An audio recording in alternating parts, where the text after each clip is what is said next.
Um, Audie, let's talk a little bit more about the community in Michigan and you talked a little bit about this yesterday about just the sheer emotion that is driving this. And just to kind of give people a sense, in Michigan, David referenced the 10,000 votes that separated Hillary Clinton from Donald Trump when Donald Trump won Michigan.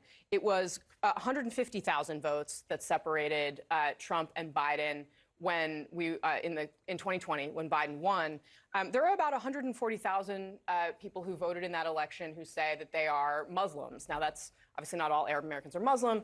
Not all Muslims are Arab American. But this is a really significant community. And Tlaib has been encouraging them to vote as a bloc. How do you see that playing out?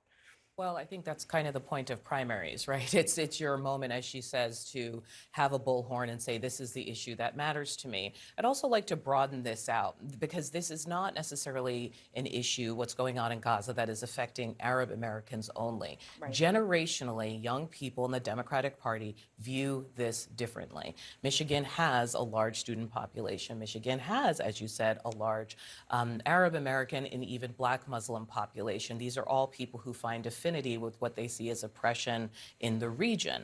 And one of the reasons why I think this is an interesting test is having a test of the coalition, meaning your white, blue-collar labor guys, your various affinity groups, your students. This is a different picture than South Carolina, don't you think? Where it was really more like, hey, remember those folks who helped us last time? Are they coming back? This is like, oh, well, what is the picture of the group of voters who make up Biden? And is this gonna happen? I mean, am I reading too much into Michigan? No, I think you get a little representative in Michigan of each slice of his coalition. Yeah, so, and they're saying, look, you walk the picket lines for labor. Like, the mayor of Dearborn was upset when they sent campaign people instead of policy people to talk about the Middle East. They're saying, take us seriously. And I think that's maybe how we can think of it, instead of just sort of like, which identity group is complaining today? Fair enough. Let's take a look. Jon Stewart actually opened The Daily Show with a monologue about Gaza last night. I want to watch a little bit of that. Hey, Israel! Take it to the nuts! Could you please be more careful with your bombing? It's good advice. But really, couldn't the United States have told Israel that when we gave them all the bombs? There are bombs. This is like your Coke dealer coming in with an 8-ball and going, don't stay up all night.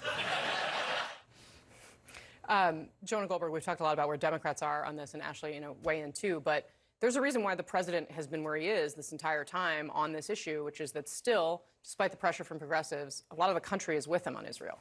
Yeah, that's sort of my problem with the way the media generally talks about the Michigan issue and all that is, there's nothing wrong with the squeaky wheel getting attention. That's how politics, that's how democracy works. People who organize and protest get attention. At the same time, it's sort of assumed that if you would just switch positions to what the sort of the Rashida Tlaibs want, that would solve his political problems, and it would not. David's right about Michigan being on the teetering point for Biden. If he went whole hog the other way, he'd probably lose Pennsylvania. And he might, and it's not obvious to me when you look at the numbers that switching positions would gain him more votes than would lose him even in Michigan. This all goes to the, and I think this is part of Audie's point, is like, it's more the generational thing that is a real threat to Biden than the Arab American or Muslim vote in Michigan. And it just goes to the fact that his coalition's much bigger than Donald Trump's. And therefore, you're going to have people on different sides of issues in the same coalition. FDR had straight up Klansmen and communist Jews and blacks in his coalition. Weird things happen. Taking us back to that. Yeah, it was a big tent party back then. And so I think that he's just in a bad position where he is kind of in a no-win political situation no matter what.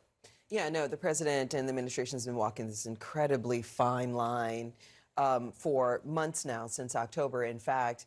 But, I think the announcement that we're close to a ceasefire is a game changer, especially going into Michigan tonight and especially going into the State of Union. So I'm hearing a sense from the administration that they're sort of breathing a sigh of relief to some degree, that there could be some pressure being let out the valve here. But we'll see, to everyone's point tonight, how this plays out. But I don't think that there's any sort of hair on fire concern because, again, I think they think that this whole thing will be wrapped up, and we still have 8 more months. Very interesting. I will say, Max Foster earlier in the show was saying the Israelis are kind of throwing some cold water on what Biden had to say last night. yeah. So I am interested to see how that dynamic plays out.